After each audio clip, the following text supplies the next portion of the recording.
Hi guys, मैं हूं शांतनु और इस साल की one of the most awaited films Vicky Kaushal starrer Chhaava finally theatres में रिलीज हो चुकी है। छावा जैसे हिस्टोरिकल पीरियड ड्रामा जो एक ऐसे व्यक्ति पे बनी है जिनकी कल्चरल और रिलीजियस सिग्निफिकेंस एवरग्रीन है, ऐसी फिल्म को दो चीजें मेक और ब्रेक कर सकती हैं कंप्लीटली। पहली है research, attention to detail and sticking as much as possible to the source material where the story has been taken from. और दूसरी है डायरेक्टर की डिलिजेंस की वो ट्रूथ को ट्विस्ट ना करें, फैक्ट्स को ट्विस्ट ना करें, और साथ ही diligence of the lead actor who is playing this character. तो कैसी है छावा? क्या फिल्म के डायरेक्टर ने एक सच्ची और ऑनेस्ट कोशिश करी है फिल्म के सोर्स मटेरियल को which is a book of the same name को पर्दे पे उतारने की, या फिर उस किताब से, उस सोर्स मटेरियल से सिर्फ इंस्पिरेशन ली और क्रिएटिव लिबर्टी के नाम पर फैक्ट्स को ट्विस्ट एंड टर्न कर दिया? और विक्की कौशल ने कैसा प्ले किया है छत्रपति संभाजी महाराज का कैरेक्टर छावा में? और साथ ही इस फिल्म के ट्रेलर रिव्यू में मैंने एक फैक्चुअल इनएक्यूरेसी को पॉइंट आउट किया था, तो क्या वो इस फिल्म में अभी भी एग्जिस्ट करती है? क्या उसको एडिट कर दिया? क्या उसको रीशूट करके दोबारा से शूट करा गया? इन सब चीजों के बारे में बात करेंगे आज छावा के रिव्यू में ऑनेस्टली सेइंग में।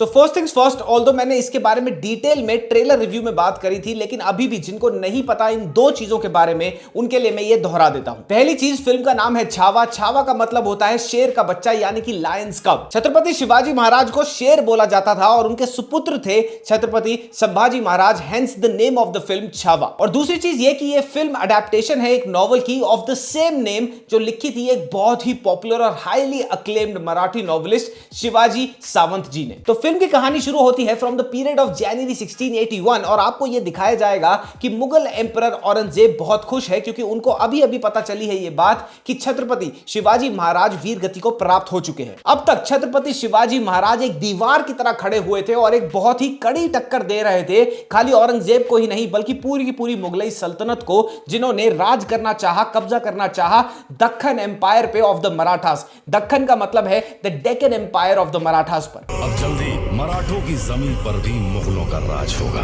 तो यह जान लेने के बाद कि अब छत्रपति शिवाजी महाराज नहीं रहे औरंगजेब को टक्कर देने के लिए, औरंगजेब को यह लगने लगता है कि मेरे को, मेरी सल्तनत को, मेरी फौज को और मेरे नापाक मंसूबों को अब कोई नहीं रोक सकता दक्खन पे कब्जा करने के लिए। लेकिन फिर वो रूबरू होता है छावा से, यानी कि छत्रपति संभाजी महाराज से।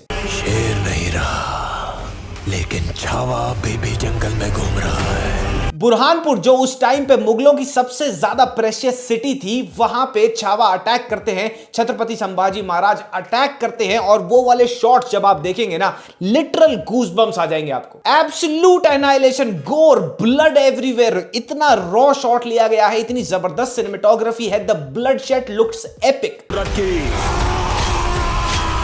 बुरहानपुर की ट्रेजरी पे धावा भी बोलते हैं छत्रपति संभाजी महाराज और जीतते भी हैं, और साथ ही एक जोरदार तमाचा जाता है औरंगजेब के गालों पे कि मराठा अभी भी कहीं नहीं गए हैं, यहीं खड़े हैं। और इसी अटैक के बाद हिस्टोरिकली भी ये बात सच है कि औरंगजेब ने कसम खा ली थी, और फिल्म में भी आपको ये दिखेगा कि Akshaye Khanna as Aurangzeb outshines everybody else in the film. वो कसम खा लेते हैं कि मैं छत्रपति संभाजी महाराज को कैप्चर करूंगा और मराठा एम्पायर्स की टांगे तोड़ दूंगा। जब उस सांबा की चीखें पूरे हिंदुस्तान में गूंजेगी। अब इसके बाद फिल्म में आगे होता क्या है कि औरंगजेब के पास एक तरफ बहुत बड़ी, बहुत पावरफुल, मैसिव इन नंबर्स आर्मी है, दूसरी तरफ छत्रपति संभाजी महाराज के पास स्ट्रेंथ इन नंबर्स तो नहीं थी एज कंपेयर्ड टू मुगलई सल्तनत। उनकी जितनी बड़ी मैसिव आर्मी थी, उतने ज्यादा लोग नहीं थे वॉर में झोंकने के लिए छत्रपति संभाजी महाराज के पास, लेकिन जो था उनके पास वो था उनकी tactical war knowledge. Chhatrapati Shivaji was nearly a tactical war God. उस जमाने में उनकी गुरिल्ला वॉरफेयर की स्ट्रैटेजीज से दुश्मन कांपते थे, और मुगलों को इन स्ट्रैटेजीज के बारे में ऑल्दो पता था, लेकिन उनको कभी भी ये नहीं पता लग पाया, वो कभी भी ये डिसाइफर नहीं कर पाते थे कि अगर अटैक होगा तो किस फॉर्मेट में होगा, कहां होगा, किस टेरेन पे होगा। और यही सारी चीजें बहुत ही फाइन डिटेल के साथ आपको फिल्म में देखने को मिलेंगी। The action sequences, the action set pieces, एक एक शॉट को कितने इमैक्युलेटली फिल्म करा गया है। Everything in this film about war, about violence will actually blow your mind. Right from the first to the last frame of this film आप कहीं भी बोर नहीं होगे। थोड़ी सी जगह बीच में फिल्म आपको ऐसे लगेगा कि शायद स्लो हो रही है, लेकिन वहां पे भी आप लोग ध्यान देना, वो बताया जाएगा कि सल्तनत कहां तक थी, कैसे वॉर स्ट्रैटेजीज डिजाइन करते थे छत्रपति संभाजी महाराज। वो भी सुनने में बहुत इंटरेस्टिंग है, एक्चुअली में बोरिंग नहीं है। Hats off to the action choreography team of this film, because मेरे हिसाब से वो टीम इस फिल्म की बैकबोन है, क्योंकि जितने भी एक्शन शॉट्स हैं इस फिल्म के अंदर वो जान है इस फिल्म के,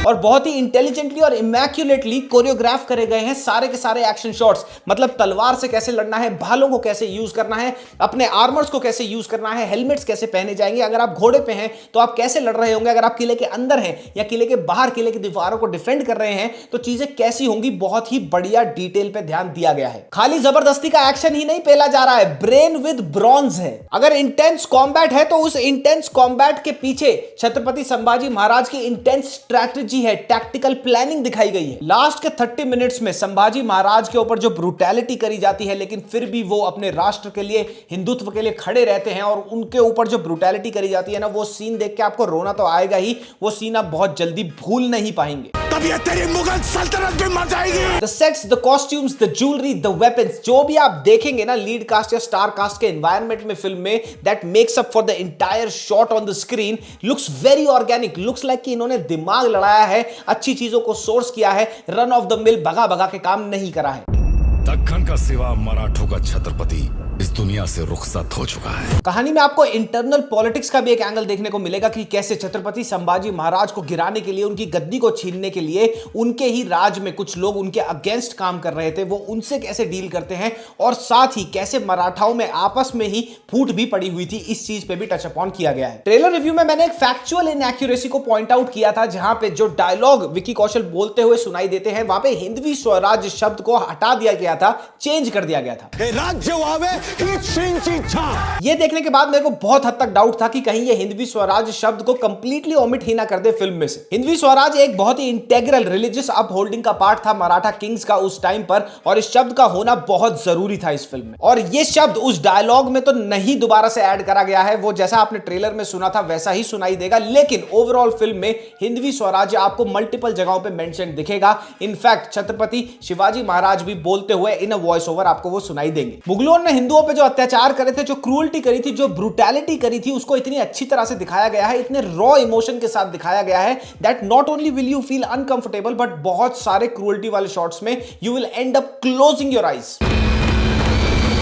फिल्म में दो चीजें ऐसी हैं जो अगर फैक्ट्स के हिसाब से चले तो फिल्म में उन पे ज्यादा जोर देना चाहिए था, लेकिन फिल्म की कहानी उनको सिर्फ टच अपॉन करके आगे बढ़ती दिखती है। पहली है the forced conversions of Hindus to Islam under Aurangzeb's regime. इन कन्वर्जन्स को रोकना और इन कन्वर्जन्स के बेसिस पे जो इतना बड़ा वॉर छिड़ा आगे जाके, ये कोई छोटा मोटा पार्ट नहीं है कहानी का, ये एक बहुत इंटेग्रल, बहुत ही डीपली रूटेड पार्ट है, क्योंकि एक प्रचंड हिंदू थे संभाजी महाराज, और उन्होंने लड़ाई करी थी अपने आखिरी के दिनों में अपने धर्म के लिए। आई वाज एक्सपेक्टिंग कि डायरेक्टर कन्वर्जन्स वाले पार्ट को और डीपली एक्सप्लोर करेंगे एंड उनको फैक्ट्स की तरह प्रेजेंट करेंगे, लेकिन ऐसा ज्यादा नहीं होता दिखता है फिल्म में। दूसरी जो फैक्चुअल चीज है वो बहुत कंट्रोवर्शियल भी है एट द सेम टाइम, कि मराठा राजाओं ने बहुत क्लोजली काम किया था ब्रिटिश राज के साथ भी, वहां पर भी ज्यादा नहीं कुछ एक्सप्लोर करा गया है। इनफैक्ट एक दो शॉट्स ही दिखाए गए हैं ब्रिटिश ऑफिसर्स के, बट ओवरऑल छावा जो आपको एक्सपीरियंस देती है, ये दोनों चीजें मेक और ब्रेक बिल्कुल भी नहीं करती फिल्म की कहानी को। हमें हराने वाली हर कोशिश को मारेंगे।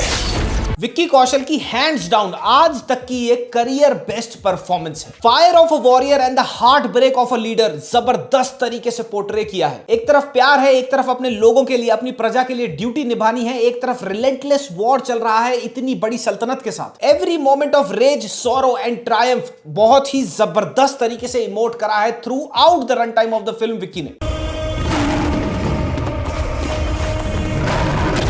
अक्षय खन्ना की मेकअप जॉब अगर टेरिफाइंग ट्रेलर में लग रही थी ना, wait till you watch his actual performance in the film. Cold, calculative, insatiable thirst for power, subtle रहता है उनका character throughout the film, but terrifying है। क्या क्या क्रूअल्टी वो कर सकता है, कितना वो ब्रूटल है, कितना वो नीचता पे उतर सकता है। एक इतना जबरदस्त एथिक्स और मोरल्स का काउंटर बैलेंस आपको होता हुआ दिखेगा स्क्रीन पे जब आप देखेंगे विक्की और अक्षय को अपने अपने कैरेक्टर्स निभाते हो। जहां जहां भगवा रंग नजर आए उसे लाल कर दो। फिल्म में इनकी परफॉर्मेंस देखने के बाद even if you come to think of it कि इनकी जगह ये वाले रोल्स कौन अच्छे प्ले कर सकता था, आपको बहुत जल्दी आंसर नहीं मिलेगा। रश्मिका मंदाना बहुत कमजोर कड़ी लग रही थी मुझे फिल्म में ट्रेलर देखने के बाद, और सबका इंटरनेट पे भी यही ओपिनियन था, लेकिन फिल्म देखने के बाद यू विल बी डिवाइडेड। इतनी बुरी परफॉर्मेंस भी नहीं थी रश्मिका की। She did play her part as Yesubai very well. जिसकी गति को पर्वत भी नहीं रोक पाए, उसका कोई क्या बिगाड़ लेगा। सपोर्टिंग कास्ट में दिव्या दत्ता, आशुतोष राणा जी और विनीत सिंह को देख के मेरा दिल खुश हो गया। तीनों ने आउटस्टैंडिंग स्टेलर परफॉर्मेंस दी है, अपने कैरेक्टर्स को टू द टी परफॉर्म किया है। इमोशनल, फिजिकल और साइकोलॉजिकल टोल जो छत्रपति संभाजी महाराज ने लिया होगा उस टाइम पर, अगर आप उसको फिल्म देखते हुए जब रियलाइज करेंगे ना, आपको गूज बम्प्स बैठेंगे नहीं। And at the same time you would be thinking कि अगर हम इस फिल्म को हिट नहीं कराते ना, तो हम पुष्पा जैसी चप्पल छाप फिल्में ही डिजर्व करते हैं। आजकल की बड़ी ए लिस्टर बिग बैनर फिल्मों से अगर कंपेयर करा जाए, माइंड यू इस फिल्म का बजट मात्र 110 करोड़ रुपए है। And hats off to the director of this film mister Laxman Utekar. उन्होंने प्रूव कर दिया कि तुम्हारे पास एक अच्छी नीयत होनी चाहिए, तुम्हारी रिसर्च अच्छी होनी चाहिए, तुम्हारा विजन सटीक होना चाहिए, तो तुम एक मिनिमम बजट में भी एक बहुत मैसिव फिल्म बना सकते हो। तो अगर फैक्चुअल एक्यूरेसी की बात करी जाए इन्वॉल्विंग क्रिएटिव लिबर्टी, तो बहुत हद तक लक्ष्मण उटेकर साहब ने बहुत बढ़िया काम किया है। डायरेक्टर की विजन आपको दिखेगी फिल्म देखते हुए, और एक ऑनेस्ट एफर्ट दिखेगा from every cast member that you will see on the screen. Film में ए.आर. रहमान साहब का म्यूजिक है, और हर बार की तरह बहुत ही लेजेंडरी म्यूजिक है फिल्म का। बैकग्राउंड म्यूजिक हो और गाने हो, दोनों ही आपको बहुत ही अच्छे लगेंगे। फिल्म के ट्रेलर में लहजिम डांस सीक्वेंस दिखाया गया था, जिसको लेके मैं काफी एक्साइटेड था, क्योंकि वो एक वॉर डांस की तरह है, वो एक प्रिपरेशन डांस की तरह है, जो तब भी करा जाता था और आज भी महाराष्ट्र के बहुत सारे स्कूलों में एज अ फिटनेस करिकुलम के हिसाब से लोगों को कराया जाता है। लेकिन पता नहीं किसने बोला उनको ये चीज काटने के लिए। वो एक बहुत ही कल्चरल अच्छी चीज थी जो हमें देखने को मिल सकती थी, बट वो फिल्म में नहीं है। But overall the film is a fantastic experience. मजा आ गया। Hats off to the director Laxman Utekar,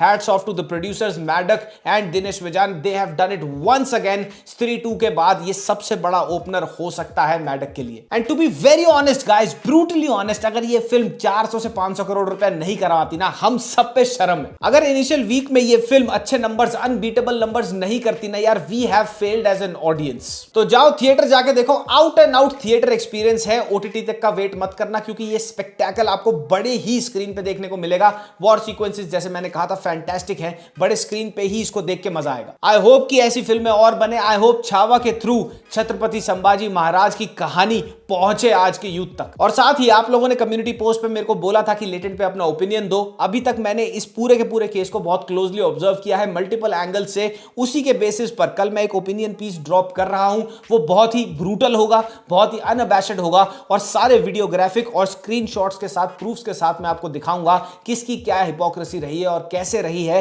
कल वो सुबह आपको वीडियो मिल जाएगी। तब तक के लिए जाके छावा एंजॉय करिए। मामा मिया लजानिया पप्पी, बाय बाय।